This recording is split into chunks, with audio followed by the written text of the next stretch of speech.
Hello everybody, once again before the video begins, me and a couple of the deployment zone guys are going on a 13-mile trek in July 2023 to raise money for an Alzheimer's charity. There is a link to the Just Giving page below if you fancy giving. Thank you so much to everybody who's given already. You guys are heroes. Now, enough bram, let's get to the video.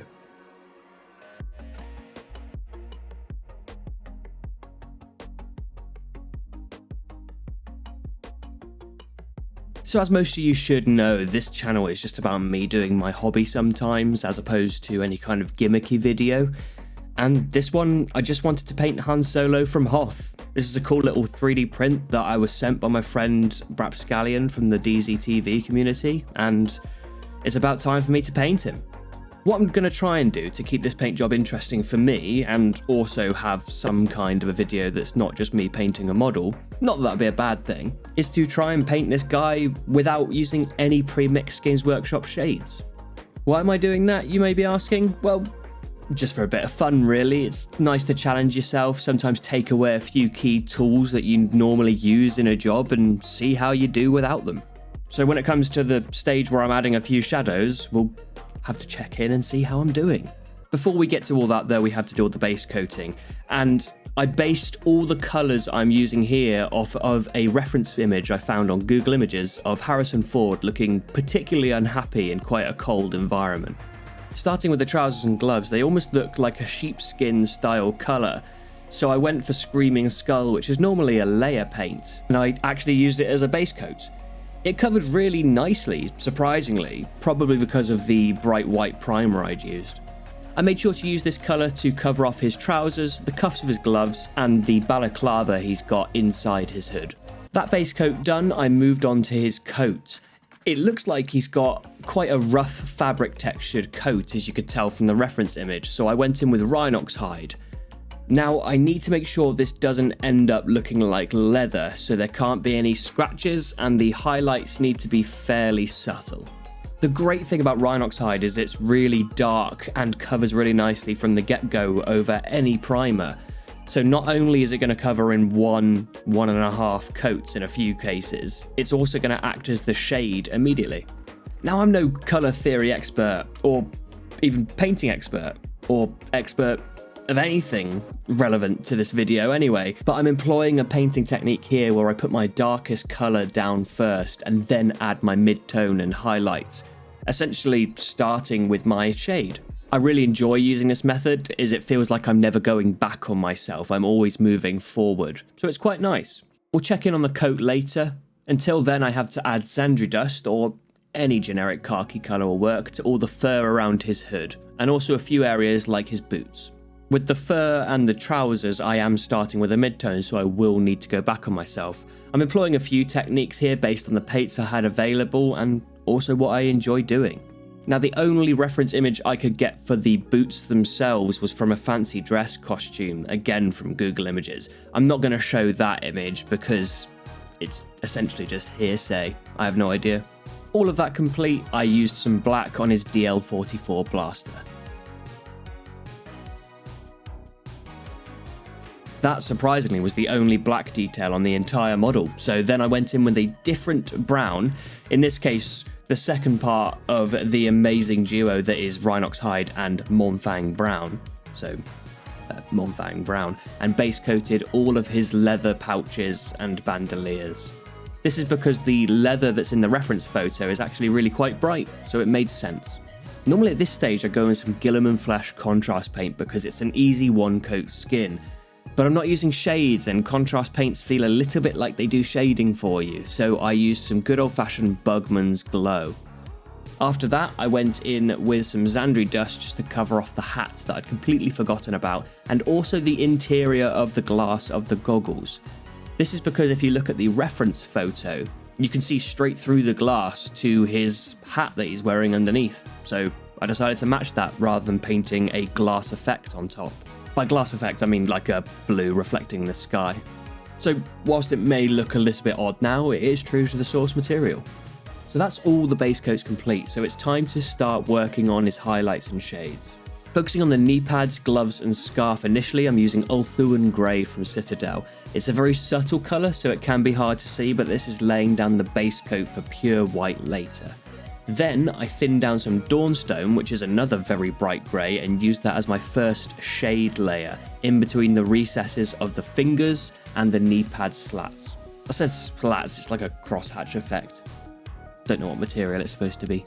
I like it though.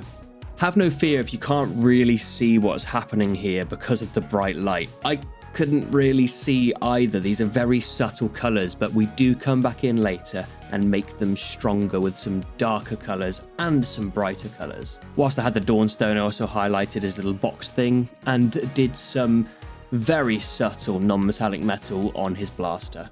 This was a very simple process of just drawing some straight lines where the sun would reflect off of it, and then making sure every sharp surface had a bright highlight. I also added a bit of white to that later on to really enhance the effect. Now onto the most time-consuming part of the shading process, thinning down some Mournfang Brown and running it into all the recesses around the straps around his feet and his boots. So why am I doing this and not just using Agrax Earthshade as a wash and then coming back in with a layer? Or even using Agrax Earthshade as a targeted recess shade like I'm doing with this thinned down acrylic? Well, I find that using thinned down acrylics you get much more control and you get a consistent effect every time. If I were knocking out several Han Solos, which I'm not going to be because he's a character, but let's say for a second he was a rebel trooper, then for only a tiny bit more effort, I'm going to get a much more consistent effect. With Agrax Earthshade, you get a bit of a glossy finish if you haven't mixed it quite as well that day. Sometimes it splotches and blodges all over the place. It's by no means a bad product, but it's just not as consistent as doing it yourself. Am I going to stop using shades though? Absolutely not. They're a wonderful tool. This is just a fun little experiment to see what it looks like if I didn't use a shade. Also, sometimes I travel for work and I'm away for a time, so might not be able to pack all those very watery shades, but the slightly more transport safe acrylic paints probably can come with me. I also take this opportunity to use the thinned down Mournfang Brown that was our shade colour for the boots to highlight the coat. The sculpting on this coat is really cool, and the reference images make the coat look really good as well, and I really had to focus not to make it look like leather. And I'm not entirely certain I succeeded in that goal, but it does look a little bit like a woolly pulley, which if you've ever served in the British Armed Forces, it's a really scratchy jumper that we all have to wear at certain times of the year.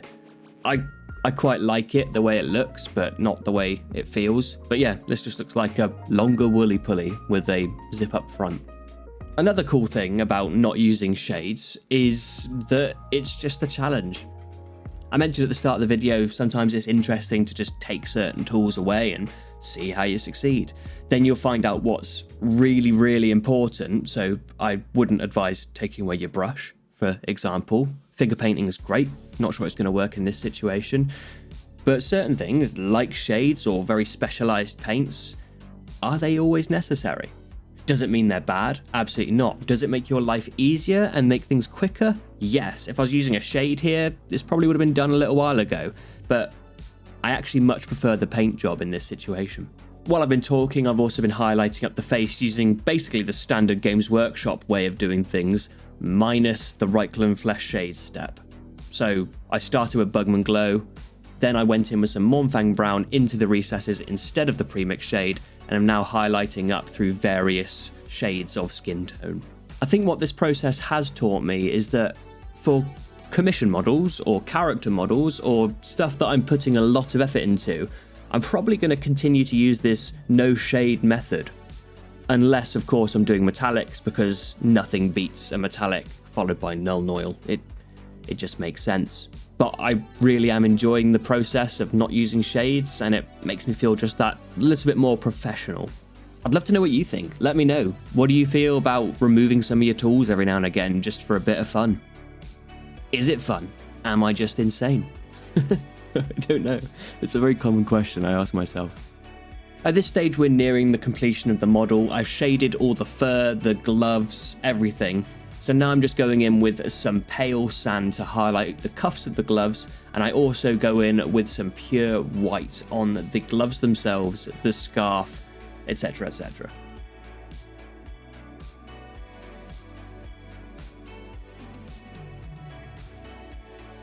Using this method is also testament to a good sculpt. This model has loads of great raised detail, it's clear, it's easy to define. If I was using, for example, an older 1980s style Games Workshop Space Marine, I'd probably have a much harder time of using the no shade method. But when it comes to a model like this, which, as I mentioned earlier, is a 3D print, but a really nice one, it made it really, really easy. It's at this stage of the painting process where essentially I'm just jumping between details that need to be completed. I'm finishing the boots here, and then I come back and base coat the belt buckle in a second, which is supposed to be just a flat metal. And we'll come on to how I did the belt buckle properly in a second without using a metallic paint. I also took some pure artist grade white, like I mentioned earlier, and covered off the final highlights of the gloves and the scarf, the points that are closest to the sun in the model. It's usually when I'm jumping between these details, I feel like I'm on the downward slope. I'm almost done with the model and it's rolling towards the finish line, and it's a really great feeling every time, even after painting thousands of models. Back to that belt buckle, it's been covered with Dawnstone, and now I took my pure white that I'd used as my highlight, thinned it down and glazed it into the corner to make it look shiny and reflective. And in the top right corner, I did a nice straight sharp edge highlight. As it's such a small detail, this is just a really quick and easy way to make it look like shiny metal without having to use metallic paints. Really getting close to the end of the painting process now, I used Balil Brown, which has quickly become one of my favourite highlight paints for leather, and made sure I covered off all of the bandoliers and added a few little nicks and scratches here. If you'd like to know more about painting leather, I've got a few videos in the backlog that will help you out. There's one from actually just last week about painting an NCR Ranger, and there's another one a little while back about painting a Kellamorph. One with a leather coat, one with a leather cloak, so both are linked. Hope you enjoy. So here's maybe my only mistake of the process, and that's adding some Balil Brown to his woolly pulley coat, which unfortunately made it look a bit like leather. Now, am I unhappy with the effect? No, because I really like the way it looks, but does it read as a thick fabric or leather? You be the judge. A really small detail, but really integral to the character, is adding a few red highlights to his little Purina logo, whatever he's got on his chest. As mentioned earlier, I wasn't too keen with the depth of the shadow over the white areas of the model, so I thinned down some Mechanicus standard grey and went back into the recesses over the areas I've gone in with Dawnstone, which added a tiny bit of a layered effect, but mainly made it look darker, which really tied the model together. It didn't look like there were areas of nice detail and then random flat bits of white. I'm always bouncing back and forth across the model from start to finish, going from area to area. Nothing's ever really truly finished until the varnish has been applied, and even then sometimes I come back and fix a thing or two, so loads of time. Just to make the goggles look like they weren't made of fabric, I added some bright white scratches along the front to make it look like light reflections, and that really helped. That's the painting complete. We can go on to the basing, and as you may notice, Hoth is a snow planet, so we add some snow. Simple. I was a little bit concerned this wouldn't look that interesting, but Hoth is literally just snow, and this version of Han is out in the wilderness, where if you look at the film, it's just soft, pillowy snow all over the place. Sometimes it's a blizzard. So to add some more interest to the model outside of the base, I added some snow all over the place to look like he's been kneeling, maybe sitting, falling, whatever.